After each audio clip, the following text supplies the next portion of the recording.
And now I can get the camera up there. There we go.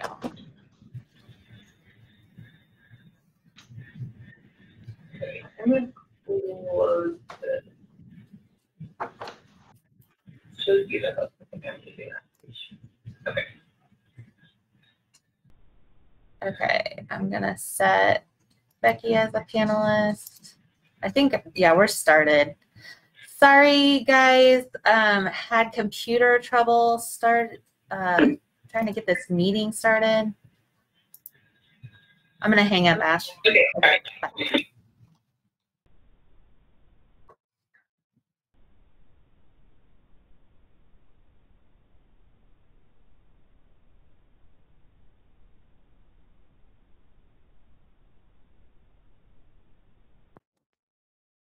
Amber gets buried. Okay, can you hear me?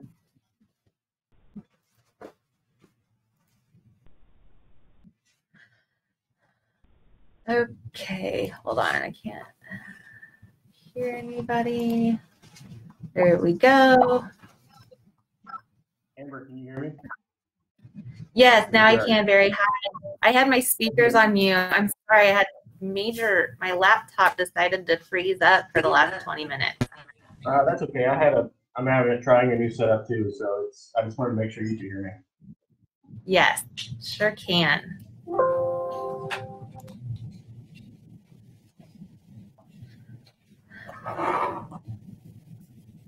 Okay, let me unmute everybody.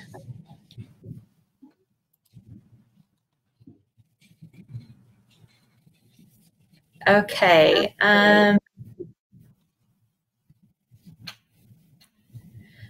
I don't see that we have Mayor Dyson here or the president. Do we have, who's our vice president? Remind me. It's me, but I don't know. I'm not ready to run a meeting. You're not ready? I'm not ready to run a meeting. I need to get another position or resign. I don't want DDP. Does anyone want to volunteer to run the meeting?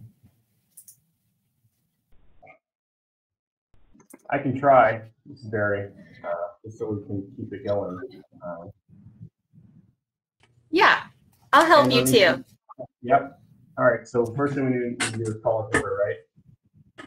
Yes, call roll. And why don't you just have every member holler out their name and say that they're here? Okay, so we're going to start our roll call here at 10:03 a.m. for the RCDC meeting. If everyone could state their name and here, that would be very helpful. So Barry Cambry here. Becky Kittleman here. Susan Miller.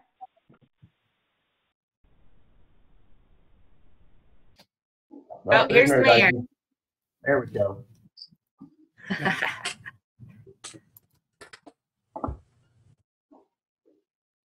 Hi, Mayor. I don't know who's next on the list. Sorry, there's no like some of them don't have names. So,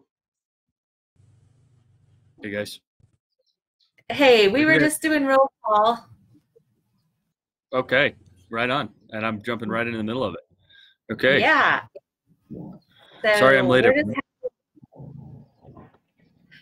We're just having everybody holler out their names and say that they're here. Okay. Mayor Mike Dyson, present. Do we have any other RCDC members who are here? We've got Susan, Becky, Barry, Mayor Dyson. That's not enough. He was able to come, but I don't see him on here, but he said he would be attending. There's a number ending in 3983. That's Susan. Yeah. That's Susan. Okay, there's a number ending in 3960. That's Megan. Oh, hey, Megan. Okay, so you have your legal counsel here. So we've got the whole team here. Awesome. Well, that's not enough of our members, though, is it? That's 3 people. You have 4 There's 4. Okay, yeah, no more. So we're good. for golden. Amber, am I still running point here, or are we switching back over to Mike?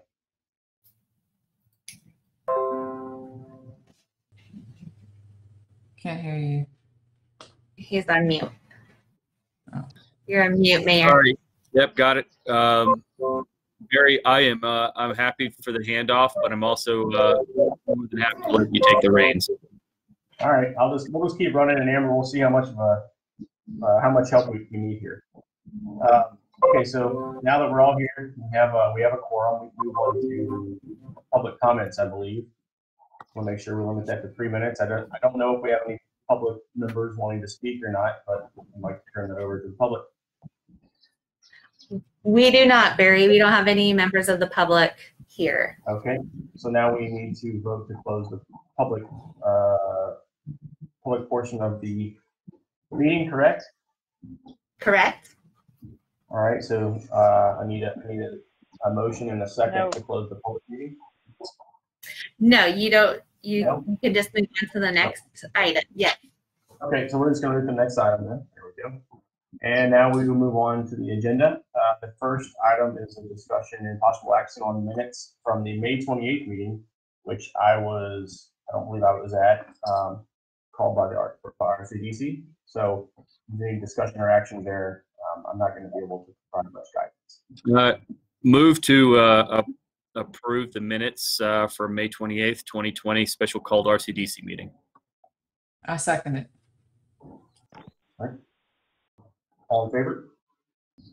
All right. So on video, Right. if Barry, Please if work. on video, it's probably better if we you do what's called a roll call vote. Not roll call? Okay, let's do a roll call vote like they do in the Senate when it matters. So state your name and your position, please. State your name. I'll go first. Becky Barry, Kittleman, aye. Yep. Barry, aye. Mike Dyson, aye. Becky, aye. All right, we have an approval, and we move down to the next item, which is moving on to the regular agenda, which is a discussion of possible action on second round of business relief grants to reconsider qualifying businesses. So looking through the packet, I mean, we had a few groups that applied. I saw there was one from, I believe, the car wash company that they returned a good portion of their money, but I don't know the status of how much we have left. And so I also don't know what other applicants were open. So Sure. not in the meeting. So Yep. y'all voted to approve 4 applicants. Yep. Ashley, Mm-hmm. it was Collectic, it was Finish Line, and then Perry Berry. And then Abercrombie Gems and Precious. Okay. And because they had all received federal stimulus funding, y'all decided to grant them $1,500 toward personal protective equipment. I believe we have given out 3 of those so far. Collectic's been hard to get a hold of and get them their money. And so before you today is whether or not you would like to issue a second round. After the first round, we had a couple of dentists that had asked. They were open some of the time, so we considered them non-qualifying as they could still earn money. But I do understand they had some closures maybe after the fact. And so they had asked if they could be eligible for these funds. And so that's the question before you today, is if you want to modify eligible applicants and then go out for a second round of funding. So also, guys, if I could add a little bit of color, we've been talking with the county with regards to CARES Act funding. And just so for anyone that's not aware of those monies, they were granted directly, in our instance, in our case, directly to the county on behalf of, to some degree anyway, on behalf of small city use from the U.S. Treasury, so the U.S. Treasury funds. What the city of Rollingwood has to do under our interlocal agreement with the county is submit a plan for potential reimbursement. I understand after speaking with a couple of other regional mayors that the county has indicated that these programs that we're talking about may be tagged as what they refer to as a redundancy. So part of our consideration initially was that our sincere hope was that these CARES Act funds and the federal government monies that were supposed to be coming into our community were also going to be in part used to offset our expenses for these types of grant programs, as well as other expenses incurred by the city, COVID-19 related expenses. So I just wanted to let you guys know about that. And considering that information, which I only just received yesterday, I'm wondering if a correct course of action may be for us to table this conversation for the next meeting, potentially, so that we can get a little bit more clarity and feel comfortable that we're proceeding with accurate information. Yeah. Yeah, sounds After good. knowing that, I think that seems like more, especially given also the rate of adoption we had for the program. I think we allocated $100,000 and we had 3 applicants. We gave them 1,500. So yeah, I think that makes sense. So we need to have a motion to table the current discussion agenda item 3, possible second round of business relief grants, until we can get further information from Travis County. It sounds like, right? Yeah, and so if I could, I mean, I think it'll go without saying with Amber and Ashley having heard this, I can have a follow-up conversation with them and just fill them in again on some of the details that I've received, and we can dig into it a little bit deeper. In the meantime, I'd propose I'd motion, I guess, to postpone conversation and our discussion and possible action on item 3. And request that it be brought back for next month's consideration, or next month's agenda. Okay. We have a motion. Do we have a second? Please state I'll your second. name also, so we know. Oh, Becky Kittleman, I'll second. All right, let's do another roll call. I'll go first. So Barry O'Cambry, aye. Susan Miller, aye. Mike Dyson, aye. So I think we heard a Susan and a Becky aye in there as well. Yep, that's all 4 of us. All right. So. Okay, so thanks a lot, Pass. directors. I think it's a smart move. Yep. All right, so the next discussion is next item on the agenda is discussion on sales tax collection and trends. Susan, I believe that is your wheelhouse, correct? We may be able to get some context from Abel as well. Yeah, Abel, hate to put you on the spot, but do you want to kind of walk RCDC through what we've been seeing at the city since the lockdown in March?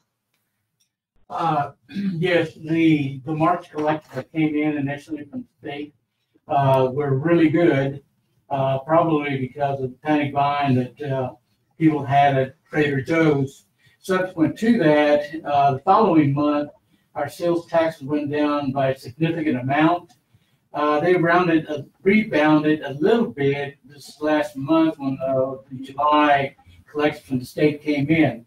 But all in all, the last 2 months have been less than what we had been averaging per month. And so hopefully we'll see what happens this following month. But let's say subsequent to that panic buying, our sales tax collections have been down, I would say probably about 10% or so, maybe more.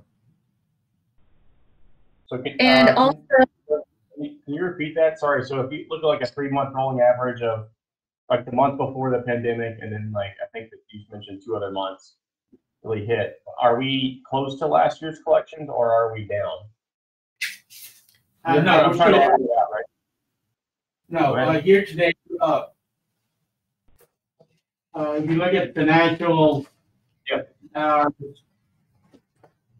we're still over last year's collections just because we were already over last year's collections. In March, we had a record month, probably the most sales taxes we've ever collected because of panic buying at Trader Joe's. And I think the locals were shopping at Trader Joe's.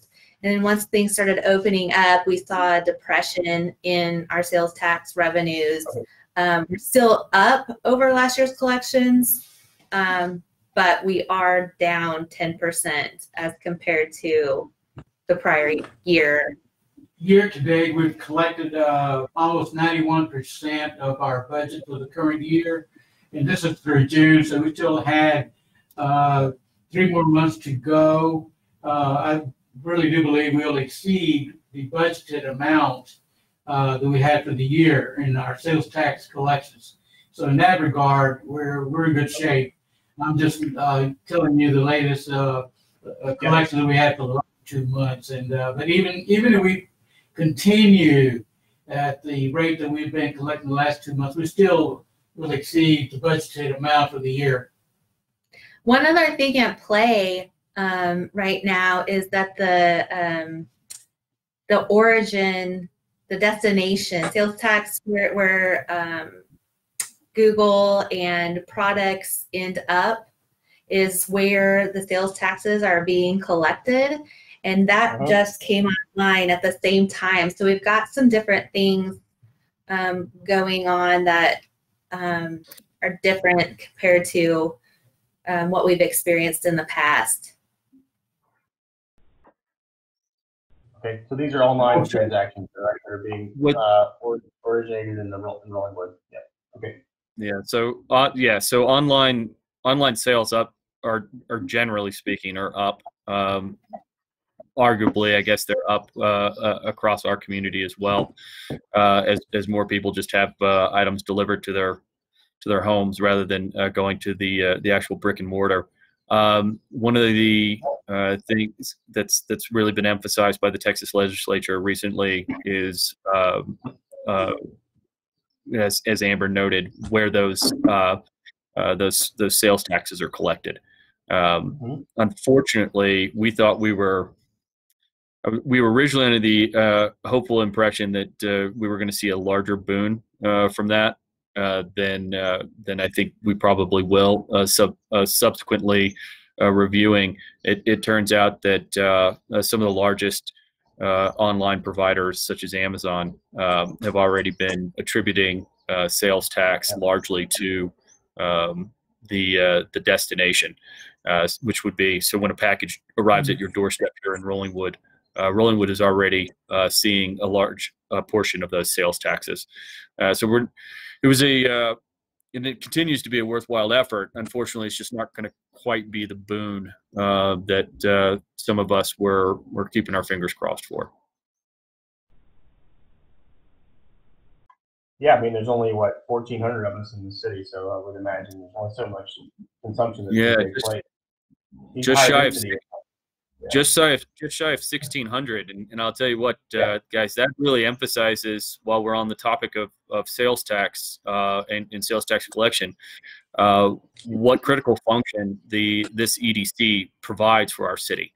It's, if you really start digging into the numbers, the city of Rollingwood, as any other city and public entity, has very limited revenue streams, and one of our arguably under-optimized revenue streams are sales tax collections. So it's not that so much that we're not collecting from the sales that are happening. It's just, in truth, we could, as a city, do with a much healthier dose of our increase in transactions. And so how we facilitate that is kind of where this EDC, where RCDC falls into place.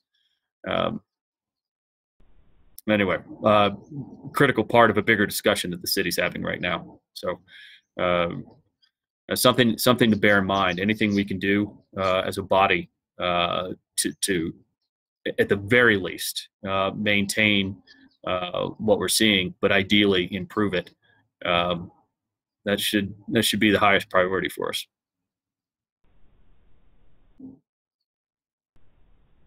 Point noted.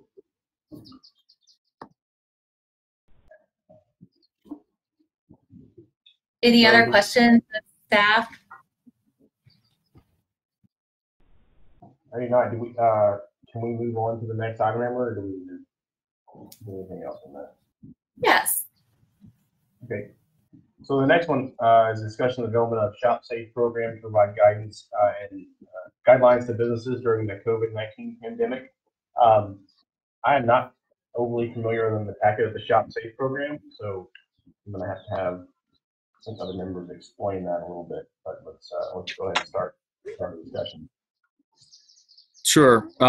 Guys, I had requested that just as a concept that this be thrown on the agenda, largely because what we were seeing, or what I was hearing from a number of businesses and individuals around our community and surrounding communities, is that they don't know how to be safe, right?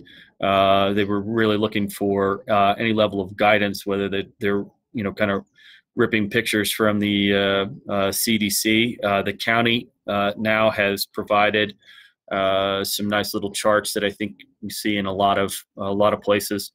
The kind of 4 squares, somebody with a mask on, somebody with cover your sneezes, cover your coughs, don't come in if you have a fever, those kinds of talking points. And so the question that I was getting was, how do, on one side, how do we as a business implement these rules? And that's tricky in and of itself, because the quote unquote rules, are dynamic and, changing not infrequently. But also, how do we make sure that the customers and clients were feeling safe, or knowing that they can walk into our establishment and feel comfortable that we are adhering to best practices in social distancing. And so I took a look into it, and there are a number of other communities throughout the U.S., albeit primarily communities that are used to hosting a fair amount of tourism, I would assume. They have frequently implement shop safe programs. So there'll be kind of a sandwich board near their shopping district. Vendors that are part of the program end up with a pre-printed marking for their front door, those kinds of things. So I'm not necessarily advocating that this is a route we want to go. Just putting it on everyone's radar that there has been some feedback from local businesses and local individuals. How can we have a greater communication that these are actions that we're taking, and these are actions that we expect you to undertake when you walk into our door. That's why I asked for that to be on there, and then open it up for discussion from the rest of the RCDC. I mean, so this is Barry speaking. The only way to me to first, to some degree, right, this is on I know it hasn't been communicated nationally the best, but to some degree, this is the business, the onus has to be on them of how to operate and manage. So from an RCDC standpoint, one of the things we struggle with is making ourselves visible to the community. I mean, if we could provide a branded, like, RCDC or even Rollingwood type checkered box, like what you've seen with the X's and stuff. I mean, to me that makes sense. Something like that, where they don't have to go and spend $20 or $40 or $100 on those little signs and things. I mean, if it was all well done from our standpoint, to me that would be our biggest play to make it a value add for RCDC and the businesses. But otherwise, I don't know if we were just printing out the generic CDC stuff. I don't know the benefit, like, other than just putting like painter's tape and X's, basics. Yeah, I agree with you, Barry. I think you would want to make sure that it's well established that this is in partnership with the RCDC. So another, the Westlake Chamber of Commerce undertook something similar to this, getting their businesses online in a Zoom meeting that was being hosted by I believe it was some kind of health professional anyway, providing a level of instruction on, how to properly use hand cleaner or hand sanitizer, how to properly make sure that your PPE is in place, how to, consider traffic flows through your store for your patrons, and those kinds of things. So again, like, you can get as complicated or as simplistic as you want with this, whether it just be some signage or whether it actually be some kind of process. And it, we're pretty deep into this thing at this point. I think we all know that things are changing. We're also not going anywhere with it either. So. Well, yeah. So it's, I guess, does the RCDC see it as helpful, I guess, maybe to kind of put some loose guidelines out there, not even guidelines, but just kind of helpful instructions that if a business were to sign on, perhaps both the business and the patrons might feel a little bit more comfortable engaging. So I don't know the answer to that, and maybe the right thing to do is to call a few businesses and find out if the businesses would even be interested in participating before we undertook spend any time and or monies on this. Yeah.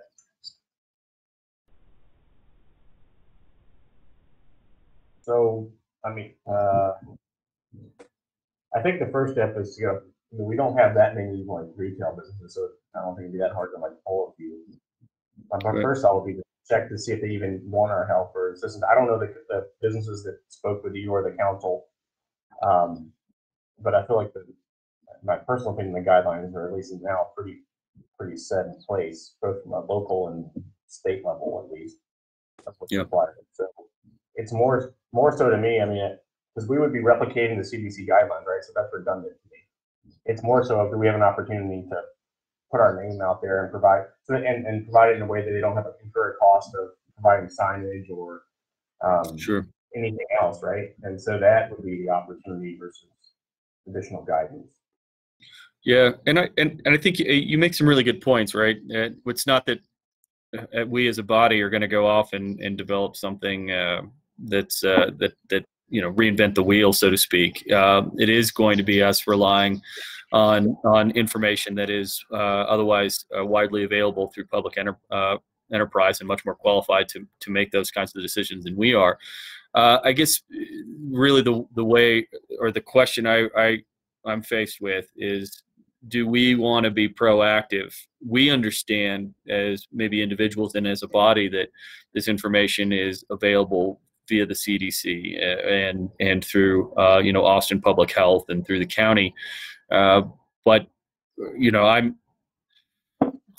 I'm still taken aback by some folks that I talk to that just don't know even how, like, what to Google search, for instance, to find to find this information that is publicly available. And so the question ends up being, do we as a body or as individuals want to take an affirmative approach to putting this information out? And as I said before, when you figure it out, Mike, what exactly do you mean? Like, how do we disseminate this in a way they can actually get it? Because if they don't have a Google search, they can't obviously like. Well, no, it's not necessarily knowing how to search, but necessarily more what to search for, right? And then if what they're pulling up, is this what I'm supposed to do? Does CDC apply to me here in Texas? What are the special rules here in Texas? What are the special rules, if any, in Travis County? And that's, again, I'm not trying to suggest that we tackle a problem that may not necessarily be there or need tackling. It's just I wanted to put it out here for discussion's sake, to find out if anybody else was getting this kind of commentary, and in truth, if anybody on here thinks that there's anything that we can affirmatively do to help out folks. I'd like to think that the number of folks that not knowing where to look and what information to count on grow fewer and fewer every day. There was obviously a lot of confusion when all this stuff started. which I'd like to think, hopefully, some of that confusion is assuaged to some degree. But I think it's also given way to a lot of anxiety at the end of the day as well. So, you know, do we want to be able to provide? Can we provide adequately some level of direction and comfort there without, as I say, reinventing any wheels? I mean, in my thinking through this, if the issue is people don't know how to find the information, and this is the only way that I would say that we could actually get that out. If someone doesn't literally know how to Google search or understand like the current makeup, would be a mailer to both the residents and the business owners wherever they are living. We would know that as well, right? Like an actual physical mailer. Yeah. If that's a true problem. I don't know how. I literally don't know how. If they can't Google search, then that's off the table. Like that's internet's gone. My question would be, I'm sorry, Amber, have y'all heard have you gotten any calls or because I think that would be the first line of offense. They would call the city of Rollingwood if they were searching for information from Rollingwood. Not from any retail establishments. We've been, of course, in contact with the pool, some sports camp operators and things like that, but not any retail. Yeah. I don't know. Some of those retail, I mean, we've had this discussion many times that those retailers don't always realize they're in Rollingwood. So I don't know that they would use us as a resource to call. Well, maybe just send out an alert, like just a mass email, something like how we get information from the city. Just send that out to all the businesses that are on the email list. The only thing about that is I don't know how many times y'all have gotten an email from every business how they're dealing with COVID. I don't like it. All this stuff is like noise, and so I'm just trying to think of ways of how we break through that, because I've gotten every email list I'm on, and they told me like, I can't wait to how they're dealing with COVID-19, and so it's just it's not easy. I mean, it's not complex. I mean, this has got to be closer to a one-off versus a mass problem. Sure, and again, Barry, I don't necessarily disagree with that. I prefaced my comments by saying, look, we're getting much deeper into this, and so hopefully, these are conversations. We didn't meet last month, right? So these conversations are the better part of almost 2 months out of date at this point, and so a lot can change in very little time. So. I mean, I look at this as a good way for us to have some goodwill somehow. So I don't know how we reach out to individual businesses and let them know they're in Rollingwood and tell them like how we can help them. It's similar to the grant, but without money, and even the actual consumer base, if you will, of the Rollingwood population. I think something like that is maybe an opportunity, but otherwise. I don't know. I mean, my thought would be one-on-one. I don't know how many businesses there are, but it'd probably be more effective if we took a list and each person took so many walk businesses. around. Yeah. I mean, it can't, there's like what? I mean, can't be more than what? I mean, we should probably know this, but I think that it's like 160 businesses, right? Not that many. We have 200 something on a list, but what I'll tell you is we have fewer today than we did 5 months ago. Yes, that is probably, well, that's definitely accurate. Universally, we just had a 30% drop in our GDP, so I don't think we're the only ones suffering that. No, far from it. And as Abel underscored, from a revenue standpoint, we're doing okay. From none of that unfortunately helps those the individuals that didn't come through this okay or are on their last leg. So certainly don't make light of that. We have what, 6 of us? Is that right? On this, on the council. On the RCDC. I know, Mike, you have resigned, right? Or and then council hasn't accepted my resignation, and I am told I have to serve until somebody fills my seat. So that's correct. So there you go. We're awesome. Just trying to think through this. If we look at the list and understand, like, hell, this is not a hard thing. Like, literally, either call or go to, if you go to 10 a day, I don't know everyone's schedule, right? But I mean, that's in 4 days you can Yeah. accomplish dividing this Yeah. out and be like, hey, this is we don't have the guidelines, but at least But explain direct, what's expected. yeah, but I will, and even just reach out and just say, hey, Yeah. I'm a director Yeah. at the city of Rollingwood or RCDC. You are a member of the city of Rollingwood as your business is in, There you go. Right. So, And I tell you what might even be easier. I know Ashley has, or we've compiled a contact list, which includes a number of emails, right? So, you know, at the risk of falling into a lot of junk boxes, you could also send out a specially tailored email to the commercial operators here in the city, from the city, just letting them know that, you know, RCDC in the city has potentially has resources. Feel free to contact the city, or you're encouraged rather to contact the city and the EDC, RCDC, to help us understand what your needs actually are.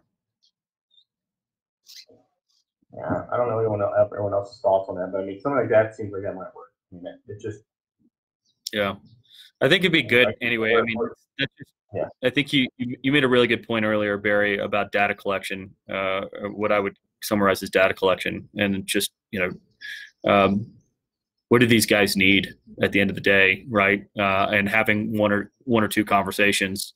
That's a really small sample size. So maybe let's reach out and see. And in truth, that information may help the city with our discussions with the county regarding CARES Act funding. Okay.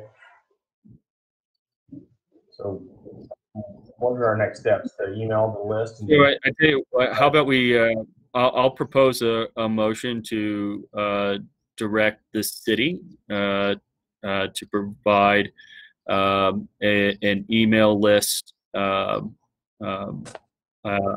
email correspondence to our business district via the directory. Amber, I know you're about to jump in and say something. Is this okay? Yeah, I think I had Elaine put all of those email addresses into our Swift system. So if somebody wants to draft the email that they'd like to go out, we can push it out. Perfect. Perfect. Okay. Well, in that case, instead of taking action there, do we have somebody volunteering to write this a very quick missive out to our business entities, letting them know that these resources are available? Please reach out and let us know what your needs are.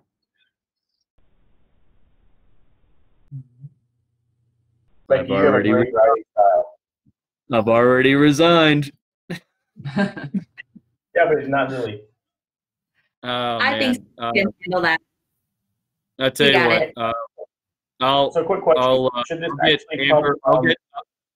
I'll get with you, Amber, and we'll get this thing drafted and out. Is that good? So should this come from RCDC, the city, the council? Like where should this actually come from? From a standpoint? Well, I think if it's going out to our commercial district, and I think it's important, like what you mentioned earlier, to let folks know that the EDC, RCDC exists. So I would say bring it forward from RCDC, and then what I'll do is we'll CC the directors on there and have contact information as well as a link, I think, to directing them. Specifically to the Rollingwood page that highlights RCDC and kind of our mandate. So just on that, and this may be not the best idea for me, but I typically work better with phone calls or text versus email. I'm okay with putting either one of those, putting my phone number on it, just because it's much easier to explain something to me in 20 seconds on a phone call versus back and forth with a business owner. So. Sure, and I tell you what, man, if you don't mind me putting your contact information on a public document, I'm, happy to do it. It took me about a year before I finally conceded to let my cell number get out in public documents. Well, I can always change it. That's fair. That's fair. Thankfully, people have been largely respectful of my my personal device. So. Actually, before we do that, I'll set up a forwarding phone number to myself, so we'll use that number, so I'll know what's coming in. So, great. I love it. we'll do that. Perfect. Okay. All right. Well, what we'll do then is we get this drafted. We'll include your name and number as a primary point of contact. Is that good? Okay. Yeah, that's fine. Fantastic, Barry. I appreciate you stepping up, man. That's awesome. Yep. So it doesn't turn into a quagmire. Okay, so we can move on. I think that's it for 5. Moving on to the next item, discussion of possible actions on the budget for 2021. Are we in a position to discuss that? I mean, other than what Eamon just mentioned earlier, how do we forecast or look for what our budget will be next year, knowing that every month is completely different than the previous month? And I know that's from a historical standpoint, we're in like really unknown times. So how is that going to work? We plugged in a very conservative reduction in expected sales tax collections of $100,000. So the collection is 100 or the reduction is 100? Collection is 100. For clarity, just for clarity's sake, that's when we talk about that in terms of a conservative, a very healthy, a conservative approach. What are our estimated sales taxes, our sales tax collections for 2020? Currently, Mike, we're at almost $118,000 through June. We have 3 months left in the fiscal year, and so our budget was $130,000. Yeah. So we have yet to collect about $12,000 in the current budget year. So I would say we probably collect an extra month or two budgeted dollars in sales taxes for the current year.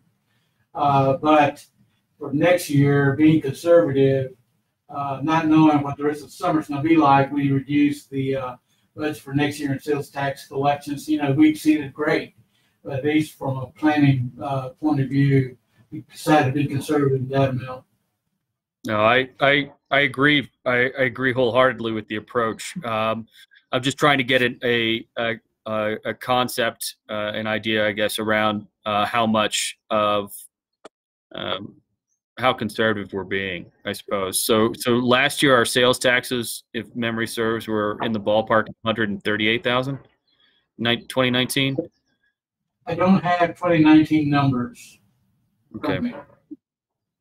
Okay, I can't remember if it was 138 or 158. One of those two numbers is sticking out in my head for some reason. But in any case, it's in the ballpark. We're usually collecting, maybe 20-30% over 100K on the low side. Just to provide everybody context on that 100,000 that exists. Well, the only question I would have actually is what percent of that is Trader Joe's?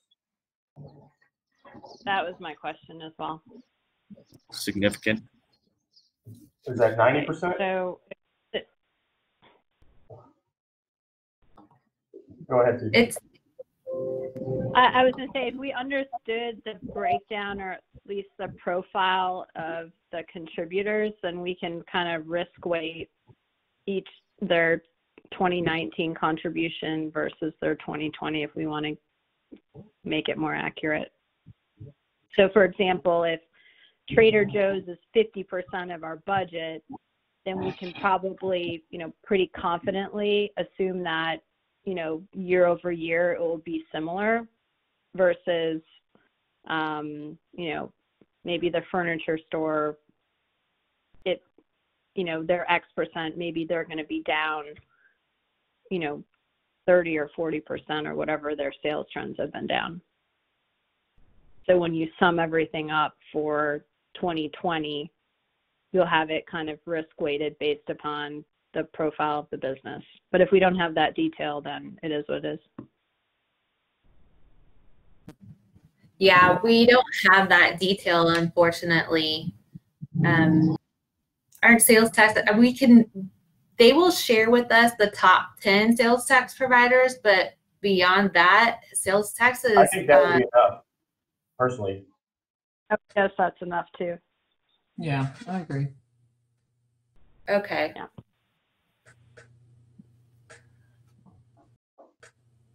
I mean, 'cause I it's just gonna wonder be- if yeah. is the Go ahead. juice worth the squeeze?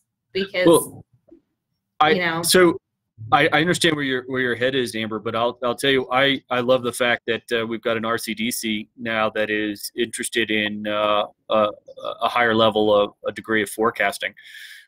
With any bit of luck, as a community, our commerce will pick up over the course of the next 5 to 10 years. I think it has to, for us to remain as a viable community. But if we start this process now and it just becomes habit for us as a body, I don't know. I think it might be a good process. Ultimately, is our bogey the 88,000? So our Like bogey at a minimum has to be that 88,000 while we're contracted Right. for the administrative services. That's right. Right. And so right now, and correct me if I'm wrong, we do not have any special requests for funding from the park or anything else. Is that correct? Correct. Is that because they and- haven't met, or is that because there's not a request? That's because there's no requests. They've met, but I think and I think rightly so. I think Park Commission is more in kind of a strategy stage, trying to figure out kind of what the next steps are, rather than there was a process, and they were in a stage there for a while where every budget cycle it was kind of grabbing something that either new or something maybe needed updating, and that's not necessarily the approach that the current Park Commission is taking. Cool. All right.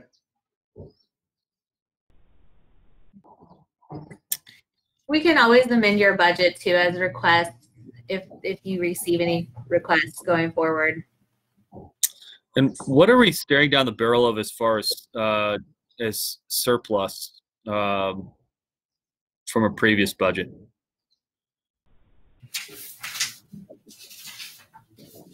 And I guess that might actually be on the next discussion, item 7, really. So we can save it for that if that's more appropriate. Or we can just move to item 7. I'm comfortable with that as well. Oh, well, So, actually, we're going to have to take, action I on that. apologize. We're going to have to take some action on the resolution for the So- budget. And so, guys, I would just say don't have too much heartburn over adopting this budget. It's fairly straightforward and commonplace to amend the budget as we go forward. It's just statutorily required to adopt a budget within a certain period of time. So this will we be. need to accept the budget, but also have understand the top. Hopefully, get information regarding the top 10 sales tax producers in Rollingwood. Is that our action? So I think they're two different actions. I don't think you necessarily need to take action, and I'll defer to council or even Amber and city staff if they want us to do it, or if they feel more comfortable with us doing it. But I just suggest that we grab the. I think they've heard enough to know to request. Is it from the comptroller that we get the top 10? Yes. Okay, and I can. We know some folks over at their office, so maybe we can just figure out a good conversation piece to, how we can make it easy for them and easy for us to get this information. That'll be good. So we'll have that information come over. We'll see how long it takes for them to provide it, maybe as early as next month. And then in the meantime, as a separate motion, I would I would move, let's see, sorry, pulling it up. I would move adoption of the RCDC resolution number 2020-07-30-06, a resolution by the Rollingwood Community Development Corporation providing a recommendation to the City Council for their approval of the fiscal year 2020-2021 budget and other matters in connection therewith. I guess that's my motion for adopting that resolution. Do I need to have anything, provide a level of clarity, for the budget as presented? Amber, Abel? I don't think so. If there are any questions, we'd be happy to answer them. Like you said, it's pretty straightforward, simple, and it can be amended if anything comes up. Another thing that might be helpful for us to know, Amber, and I don't mean to put more work on you, but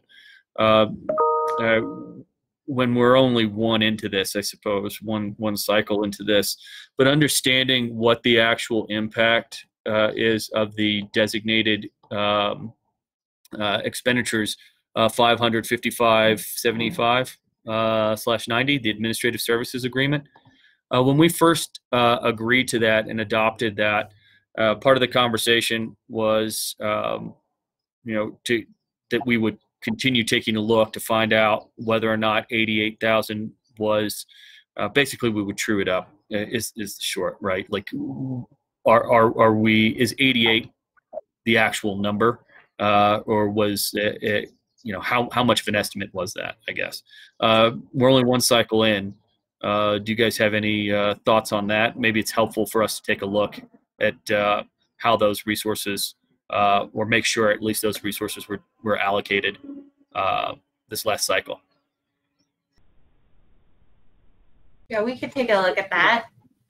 And honestly, I mean, if we have until September if y'all want to take some time and hear if we're able to gather the top 10 sales tax providers and get you the information about how we've allocated the 88,000. Part of that's going to be a policy decision as to how much you feel comfortable funding for administrative services. But we can get you some costs and some numbers around that to help you better decide. Yeah, we just want to make sure. Yeah, let's just make sure that that agreement is trending the way we all expected it to trend when we adopted it. Okay, well, in that case, if we can bring this back and we're not running into a statutory timeline issue, then I'd actually withdraw my motion to adopt the resolution, send it to council, and instead suggest that we circle back up in a few weeks with this additional information, and then consider adopting our budget, whether it remains the same or revises. Do we have a second? I'll second. Let's go down a roll call. All in favor? We need to start. I'm on group chat. Sorry, I'm trying to look through. How do I get back to the individuals? Because this is Barry. Don't hear me. Aye. Becky Kittleman, aye. Susan Miller, aye. Mike Dyson, aye. Okay. The motion passes. We can move on to item 7. And Amber, honestly, given that I think everything has been intertwined with RCDC financials through June 30th, do we need to go line by line through that, or was our discussion earlier sufficient for? It's sufficient for staff purposes. We're happy to answer any questions of the commission. Okay, that would move us to a motion to adjourn the meeting. I'll make a motion. Second. All right, so Barry O'Cambry, aye. Becky Kittleman, aye. Susan Miller, aye. Mike Dyson, aye. All right, so we have the motion to adjourn the meeting has been approved, and we're done. Okay. All right. Thanks, guys. Thanks everyone for your time. Yeah, You guys stay safe. Okay. thank y'all. Bye-bye. Bye. Bye.